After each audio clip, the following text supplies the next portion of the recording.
Hello everyone, welcome to Rockstar Gaming. My name is Eric. Today we're going to be unboxing and taking a look at the Secret Invasion expansion for Marvel United Multiverse. This was announced during the original Kickstarter campaign and is a Kickstarter exclusive expansion for the game. So there is that. This is based off of the comic event, not the TV show, of the same name, in which the Skrulls were invading the Earth by basically taking the place of various superheroes. So let's go ahead and take a look at the cover of the box. So right here, front and center, we do have Queen Veronki, I think is, it's one of those words, names that you read and then no one tells you how it's pronounced. So we're going to go like that until someone in the comments tells me otherwise. We got a mess of Skrulls over here. We've got the original Nick Fury, or is referred to as now Nick Fury Sr.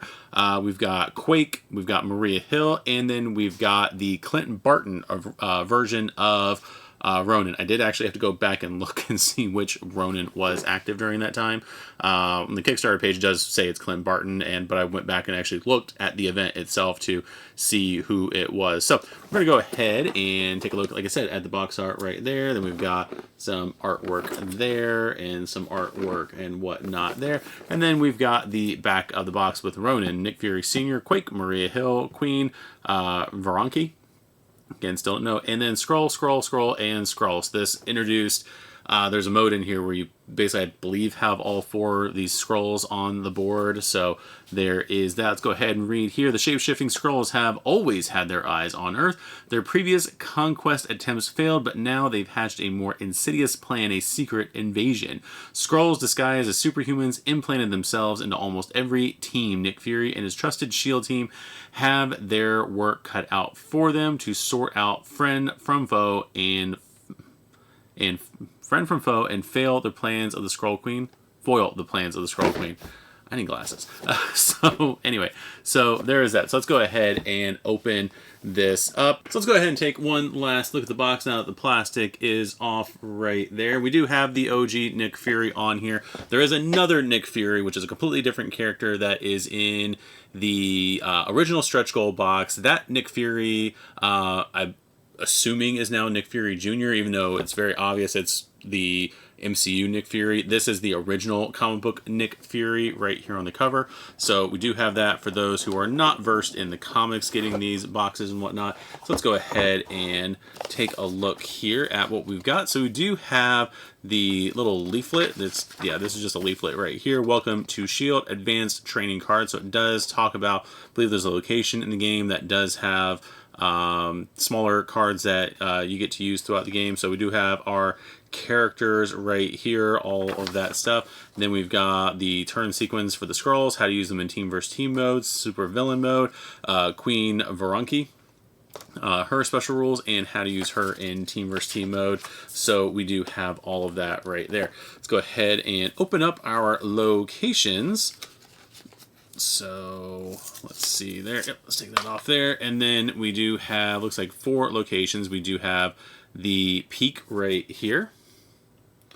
So there is that one. And then we do have Camp Hammond, which is the one that I believe utilizes those advanced training cards. You may draw 2 advanced training cards, keep one, and put the other at the bottom of the advanced training deck. So we do have that there. We got San Francisco right here, Golden Gate Bridge, and then we have Mount Rushmore. So there are our locations for this particular expansion. And then we do have 2 dashboards right here. We got Queen Veronki, who knows? She does have, both of them have special setup on the back of their dashboards. And then on the front of the dashboards, they do have that information right there. So there's that one. And then the Skrulls do have different setups depending on player count, it looks like. And then all of their info here. So we got that going on for us. Let's go ahead and take the plastic off of here and dive in to the cards. We'll place the, actually let's go ahead and go over the cards real quick and see what we have, because besides the advanced training cards, we do, it looks like it has some equipment in here. So Looks like it is Ronin's equipment. The Hawkeye version of Ronin, I believe it was Echo was Ronin before him. After him, I think it was Red Guardian, something like that. So, Ronin Blade, permanent. You may perform one free punch action during this turn. If you don't perform at least one punch action during your action phase, you must discard one card at the end of your turn. Ooh, there you go. And then Ronin Blade of this card is turned face down by any effect. Remove it from the game. So there is Ronin's Blade right there. There's the other side. With that, and then the advanced training cards. So this is what they look like. So you get them from Hammond. So you can tell on the back that there's a little bit of that artwork there.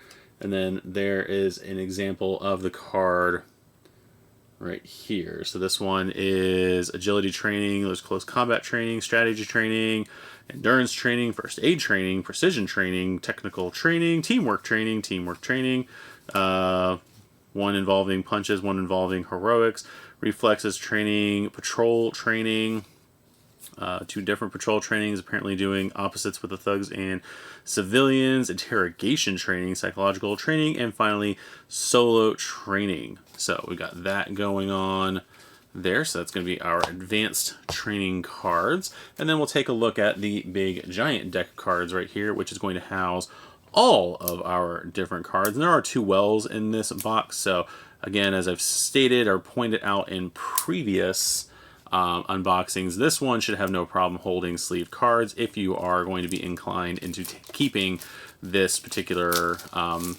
box. I know there's a lot of people who, you can tell how I'm organizing these for these videos back here. We are getting close to the fact that this is going to take up about 5 spots on the calyx, depending on how I organize it. So we'll see how this goes. I might be looking for a storage solution. And if you got this far into the video, if you can give me, I've already got storage solutions planned for the cards. The figures is what I'm worried about, especially because I'm wanting to start painting them soon. So if anybody has any ideas of how to store the figures painted so that way they're not rubbing up on each other and, you know, losing paint over time, that would be greatly appreciated. So then we've got the Queen right there. That's how I'm going to keep referring to her at this point because I don't know actually how to pronounce her name. We've got the scrolls right there. We've got their threat cards here. Then we've got Ronin. We've got Maria Hill. Then we have Quake, and then we're going to have Nick Fury Sr. right there. And I would probably, if you're going to paint these, we'll look at the figures in a little bit, just from the artwork though. If you are going to paint them, I would suggest kind of doing this like more blue-ish color scheme with Maria Hill and maybe a more purpley, as it's showing on here, color scheme with Quake, just because of the fact that the figures, I remember even during the Kickstarter, look a little similar. So there is that. Let's go ahead and take a look at the Queen's cards real quick. We've got Secret Invasion. Of course, she's got a few of those. So Secret Invasion, turn 1 civilian into a thug, and the Queen and adjacent locations. So we got that going on. So basically doing that, like the whole scroll shape-shifting thing with turning heroes or, you know, civilians and whatnot into thugs. So we've got a few of those with different configurations of thugs on the bottom. So we've got that, and then Mistrust Among Heroes. Each hero in a location with other heroes reveals the top card of their deck and deals damage to another hero. They're equal to the number of punch symbols at the bottom of their card. So that's an example of that one right there. And she's going to have a few of those with different movements and different configurations of civilians on the bottom. And then finally, resistance is futile. Deal damage among the heroes in each location equal to the number of thugs in their location. Heroes can reveal their hand to prevent damage equal to the number of heroic action symbols at the bottom of the revealed cards. So that is going to be that one right there. So that is going to be the Queen's Master Plan deck. Let's go ahead and look at our threat deck. Let's see here. We got a few things. We got Skrull Imposters. Look like they all do the same thing. the silhouettes are a little different. If there are heroes in this location, reveal the top card of the scroll imposter deck for each punch or wild at the bottom. Deal 1 damage to one hero here, then put the revealed card at the bottom of the deck. So she's going to have 1, 2, 3, 4 of those, each again with different silhouette art, more than likely matching the 4 scrolls that we have, and the health is determined by player count, looks like. And then spread mistrust. Heroes starting their turn in this location can use 1 symbol at the bottom of the previous hero card in the storyline. This threat can't be cleared or removed from play by any means. So that is something interesting there. I don't think we've had that, or if we have, it's very uncommon in the game so far. So basically we have these 2 cards we cannot get rid of. So that's going to be interesting to deal with. And let's take a look now at the scrolls themselves. So we've got the scrolls here. There's the artwork for the back of the card. There we got just movement and bam here, bam. And looks like they're only bamming and putting thugs in the location they're landing on. If you look at that, that's going to be most of their regular cards right there.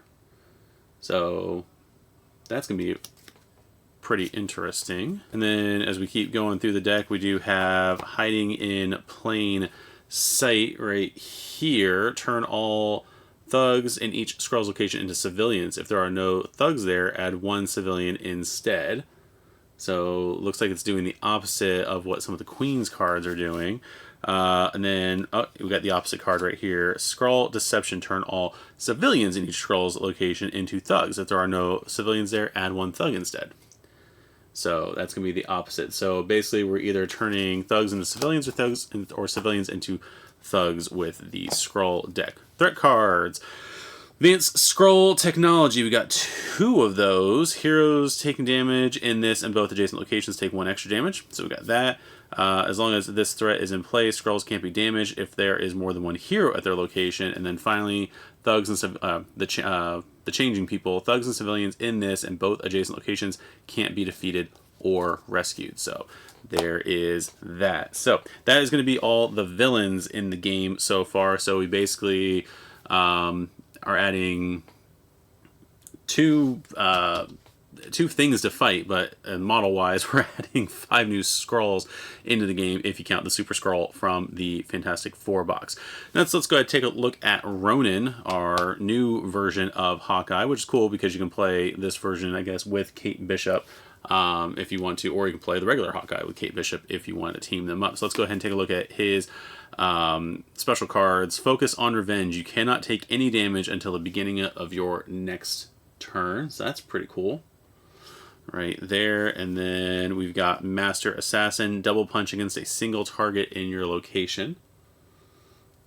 So we got that going on. And then another Master Assassin. And then Patching Up. If you don't move during this hero turn, and you have 1 or 2 cards in your hand, draw 2 cards. If you do that, you can't leave your location this turn. So basically you can get yourself healed up, but you have to stay where you are. You can't move around. So you know, I don't know how you're going to basically coordinate that with your teammates. But yeah, anyway, so that's going to be his 4 special cards right there. Everything else got some pretty cool artwork right there for Ronin. Art-wise, this is probably one of the better figures. Definitely the most, on the good guy's side, it's definitely the most unique just because everybody else is going to be, I mean, we'll take a look at them here in a minute to verify that, but everyone else kind of has the same-ish shield outfit with a few modifications. But anyway, let's go ahead and take a look at Maria Hill. Exceptionally trained, you may either punch or once during the next villain turn. If a villain ends their movement in your location, you may immediately move to an adjacent one. So that's her card there. And then Director of Shield. Each other hero made immediately wild. If you draw, you may draw 1 card. So that. So she doesn't give any points on the bottom there. Some overtime required. You may discard any number of cards from your hand, but not your last card to perform the same number of wilds. So there's that. And then Spy Mastery. Look at the top card of the Master Plan deck. You may place it on the bottom. So this is a little different than like what we've seen of Karnak, where I think if I remember correctly, it's been a couple days since I filmed that unboxing, but Karnak, I think, allowed you to look at the top 2 cards of the Master Plan deck, but you couldn't change the order or move them around or anything like that, whereas Master Spy allows you to take the top card of the deck and put it on the bottom. You may place it on the bottom, so you don't have to place it on the bottom. And then Maria Hill just has the rest of her card art is normal cards there. So that is Maria Hill. So she's a little diverse with her cards. Let's go ahead and take a look at Quake now. So she's got Skilled Spy, as long as this card is face up in the storyline. If you end your turn in a location with a henchman, you may look at the top card of the Master Plan deck and you may place it on the bottom. So again, a similar card with little extra steps of the Maria Hill card there. Then Earthquake Generation. Punch against up to 3 different targets in your or an adjacent location. So there is that. So it's not triple punching one thing. It's you can hit one thug. You can hit the queen if she's in your area, and with another punch if she's able to be punched, and then I guess another thug if you want to do it, but you can't concentrate it all on one thing. And you got another Earthquake Generation with a punch on it. And then Long Range Strike. You may forfeit 1 move action to triple punch against a single target in the opposite location or a location adjacent to that. So basically, you have to, I guess, hope to play this card. You have to hope that there's an available movement action that you sacrifice that you can then hit the location 3 movements away from you, or the 1-2 movements away from you is how that goes as far as like you moving around and everything. But that's gonna be that one. Again, no symbols on the bottom, so not really benefiting the next person. And then after that, we just have a few other cards. But again, I like the artwork on that Quake card right there. That's pretty cool. So, all right, so let's go ahead and check out not David Hasselhoff, but Nick Fury Sr. with our starting hand card. Nick Fury Sr. Infinity Formula. As long as this card is face up in the storyline, when you recover from being KO'd, draw 1 extra card. So there is that. So what is it you're drawing? You'd be drawing 5 cards instead of 4 cards there. It's pretty cool. Legendary Commander. Another hero of your choice may immediately move and wild. So that's pretty cool. So, and then Heroic Commander, it's another version of the card that allows you to move and Heroic, which again has a Heroic symbol on the bottom, similar to the other one having Wild symbol on the bottom. We got 2 more of those. Field Commander, all right, so Legendary Commander, Heroic Commander, Field Commander, same thing with punching.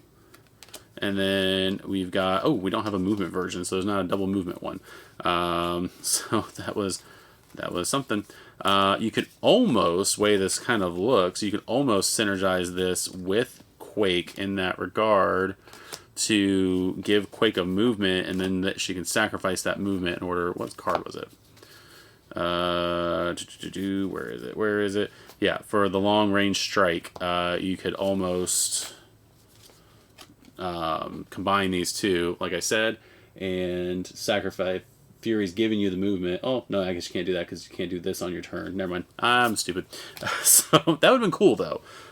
You got to admit, that would have been cool if you could do that, but you'd have to use, it'd have to be used like Infinity Formula. That'd have to go before you in order to do what you want to do with that one. So, but this is a starting hand card, so it's already going to be on the board. So I'm going to stop talking now. And let's go ahead, while I stop talking, and take a look at our, let's put that there, take a look at our figures, because that is the last thing we're going to take a look at. So let's go ahead first and take a look at Fury Senior right here. So that's pretty cool. The eye patch, because of having to do the molding and everything like that, looks pretty large on that figure. For some reason, at least the way I'm seeing it. So, but it looks pretty cool nonetheless. I like the mold. Looks pretty cool. Like the little Nerf ray gun that he's got there. Let's go ahead and take a look now at Quake. Quake with a bunch of rocks and everything like that jetting out of the base, which is pretty cool. And she's got her Quake gloves on there, so that's pretty awesome. Then we're gonna have Maria Hill. Again, very like. Just very similar sculpt a little bit. I mean, Maria Hill has a little bit more hair flowing there, but the sculpts are very similar to a point. I mean, I guess Quake does have a more dynamic pose. Maria Hill, very plain looking pose because there's not much going on with that. And then let's go ahead with Ronin on top of a building there, which is pretty cool. Yeah, I like that one a lot. Of the heroes, that's probably going to be my favorite figure. Right here is the Ronin one. And then let's go ahead and take a look at here. We've got the Queen, who is probably the most detailed figure of the bunch. Right there. Like that very much. Let's go ahead and take a look at the cape and everything. Looks pretty cool. The hair flowing and whatnot. Like it a lot. And then let's go ahead and take a look at what I'm assuming is scroll number 1. And then we're going to have scroll number 2. And then we got scroll number 3. And we've got, got scroll number 4. Probably like number 4 a little more. It's draw between 3 and 4 on that one. But the Queen pretty much takes the cake as far as the coolest looking sculpt in here. Followed very closely, if not passed by Ronin. I'm going back and forth even while I'm going through this. So with all that said, I'd like to thank you guys for taking a look at this unboxing with me. The next one we're probably going to do is probably going to be Annihilation will be the next video we do with that. So be on the lookout for that. But yeah, can't wait to dive into these and start playing them. Hoping soon to start doing some gameplay of the core box, while, you know, get that recorded while we're getting through some of these other boxes and everything. But with that said, I'd like to thank you guys for tuning into this one. If you have not already, hit the notification bell so that way you are alerted to when the next video in this unboxing series and any other series we've got going on is released. Hit the subscribe button so that way you can help us with growing the channel. Comment down below with what your favorite character is in this box.